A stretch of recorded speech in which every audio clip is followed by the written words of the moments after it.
Hello, my name is Janet Quinn. I am the management analyst in the city manager's office at the city of Kenmore. And I'm here to talk today about the pandemic recovery grant for small businesses and nonprofits made possible by the American Rescue Plan Act funding. So Kenmore City Council has provided allocation for this business grant, and that is the reason that we are able to provide this funding.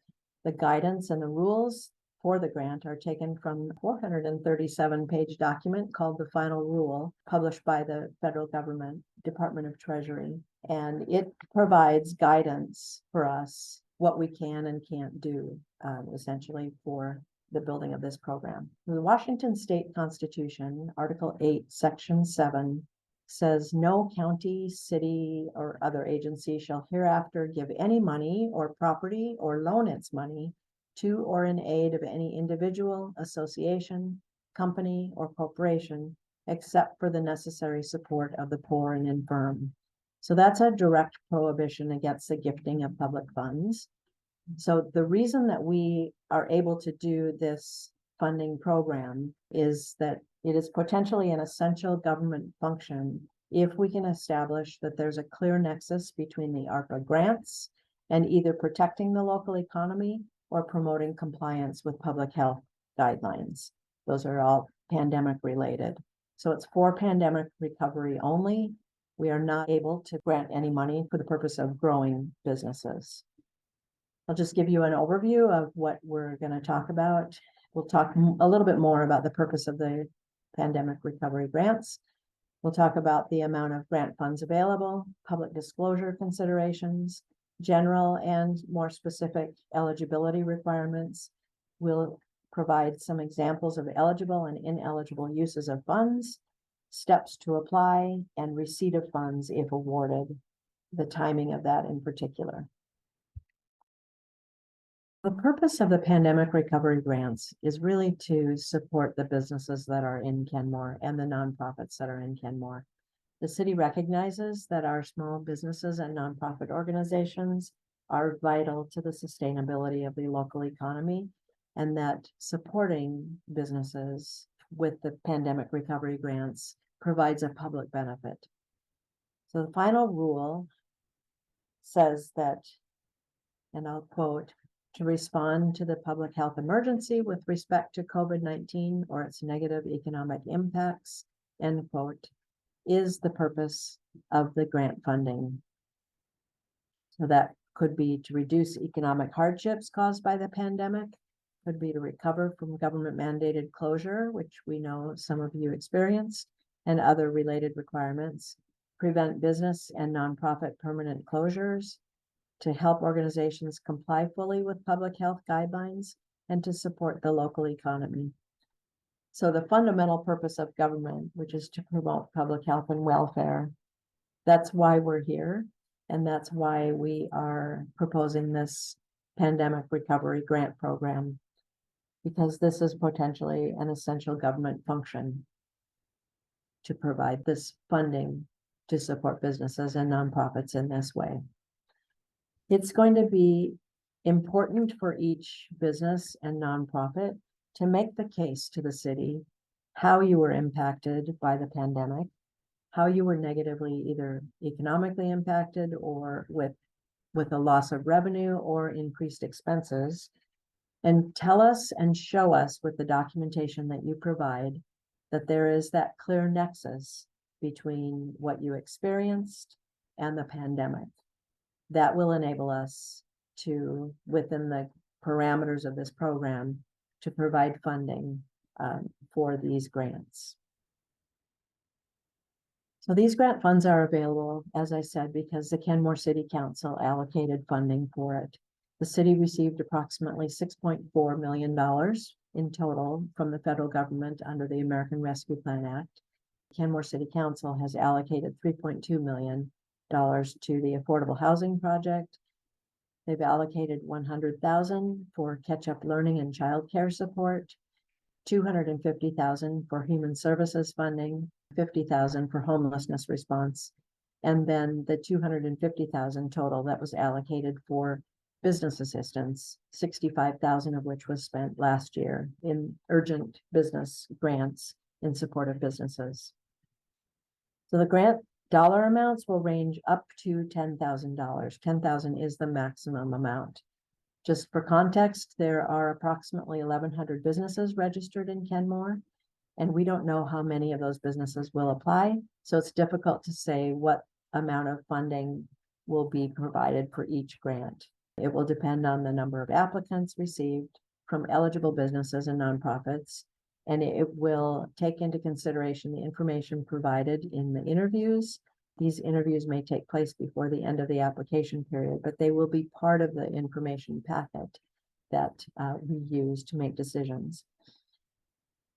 No decisions will be made until after the application open period has closed. That means that all applications will have been received, reviewed, and applicants interviewed as well. These will not be considered on a rolling basis, so all the decision about who to fund and what level of funding to provide for each business will be made at the end of this whole process. So it is likely to be July before funds are available. Because we're a public agency, there are some public disclosure considerations. Any information that enters the city is in the public domain and subject to the Revised Code of Washington, or RCW, Chapter 42.56, Washington State Public Records Act. And that covers correspondence and attachments, application, other documentation or information that you provide. And these are all subject to disclosure to third-party requesters, regardless of any assertions of confidentiality or privilege. There are very, very narrow exceptions to that, but in general, if someone asks, we have to provide anything that we're given. So because of that, if you are giving us evidence of pandemic loss, which we will talk about in the interviews, we are asking that you please redact or block out any account or personal information. We don't want to see any social security numbers, any bank accounts, anything like that on any documents that you provide to the city. We don't want to miss blocking that out if we are required to send that out. So general eligibility requirements are that you must have a physical location or be operating out of a Kenmore address, so inside Kenmore city limits. Current Washington state business license and a Kenmore business registration will be required, including that unique business identifier.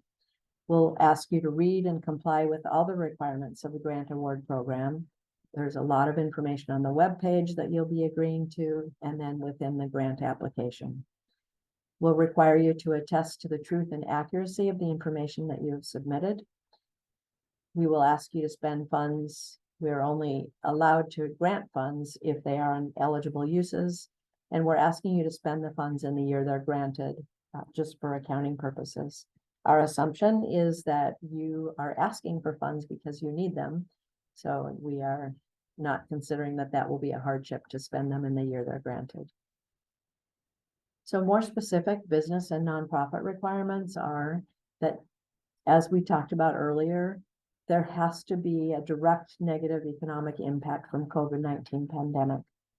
So that means whether you had more expenses because of the pandemic or you had a loss of income because of the pandemic, that's what we're going to look for in the applications that we receive. The applicant must be either an active current small business owned and operated independently from all others, so one location in Kenmore, Washington state registered nonprofit with a sole location in Kenmore, and the final rule narrows that to only 501c3s or 501c19 organizations. So if you are a nonprofit that's applying, it would need to be one of those categories. Again, we'll ask you to attest to and upon request provide evidence of pandemic-related financial hardship. We're requiring an establishment date prior to March 3rd, 2021. That's the trigger date for this piece of legislation, and that you are currently in active operation. So last year we limited business assistance to commercial locations. This year you could be a commercial location or home-based, and it is for small businesses and nonprofits. We're asking that you be in compliance with all codes and regulations, whether local, state, or federal, at the time that you apply. So some examples of eligible uses. We'll start with the small business category. The first is to address the public health impacts of COVID-19. So if you had to buy PPEs, the personal protective equipment, or you had to accommodate social distancing, those are the things that would be falling under the public health impacts. There also is mitigation of financial hardship from the emergency. So supporting payroll and benefits costs to retain employees, mortgage, rent, utility, or other operating costs, technical assistance, counseling, or other related services. Those are all eligible uses, provided they were incurred after March 3rd, 2021. So for nonprofits, and again, that's only 501c3s or 501c19s for the final rule.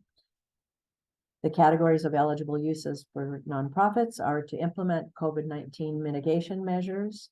That's the PPEs, the personal protective equipment, or distancing, to mitigate financial hardship caused by the pandemic, whether that was through loss of income or greater expenses, or technical assistance or other services to respond to the negative economic impacts of the COVID-19 public health emergency.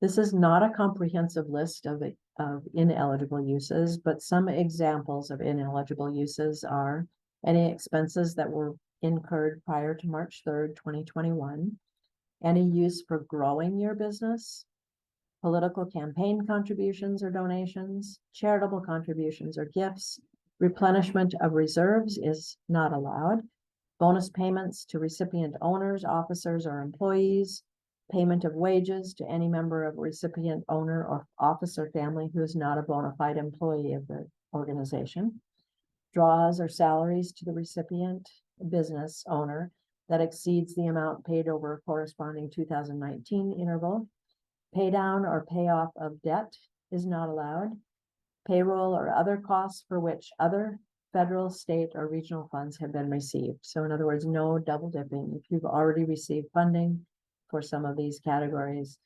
payroll or other costs, you are not eligible for duplicative funding. Damages covered by insurance is ineligible. Reimbursement to donors for donated items or services, severance pay, legal settlements, or more broadly, any IRS ineligible expense. These are all examples of ineligible uses of funds. The steps to apply and the timing for the receipt of funds if you are eligible. First would be to identify eligible expenses for reimbursement or payment. Also identify where the nexus is for your organization between the pandemic and loss. We're going to be asking you to demonstrate to us that you were impacted negatively by the pandemic, and you'll be required to provide some evidence of that. You can submit a completed application. The deadline is May 31st, 2023, end of this month. The easiest way to do that is online at www.kenmore.gov/ARPA business grant. The full application is accessible at that website. You can pick up a paper copy in English at the reception desk. If you are using the online version, you can use the browser to translate it into any other language using the accessibility menu that's in the corner of each website page. You can choose the language that you would like to have it translated to. If those don't work for you, you can also request a paper copy in another language if necessary. Staff is going to review the applications for completeness and eligibility, and then we'll schedule interviews. One of the questions that's on the website on the application is the timing that works best for you for that follow-up interview. So we'll schedule those interviews with eligible applicants. And if you are approved, the applicant will submit an IRS Form W-9 to the city. You'll need to check with your tax professional to see how it will impact you, but you will be issued an income 1099 from the city at the end of the year. Grant funds are then dispersed via check to the eligible recipients. The city is on an every other week payment cycle, so we submit our request for payment by Wednesday of 1 week, and the checks are cut on Friday. So there could be a delay if the eligibility and grant is established between those periods. That is the end of the presentation. If you do have any comments or questions, you can contact me, Janet Quinn, at jquinn, Quinn, at kenmorewa.gov. Or if I'm not available, you can also contact Garrett Oppenheim at GOPPENHEIM, as in Mary, at kenmorewa.gov. Thank you for listening.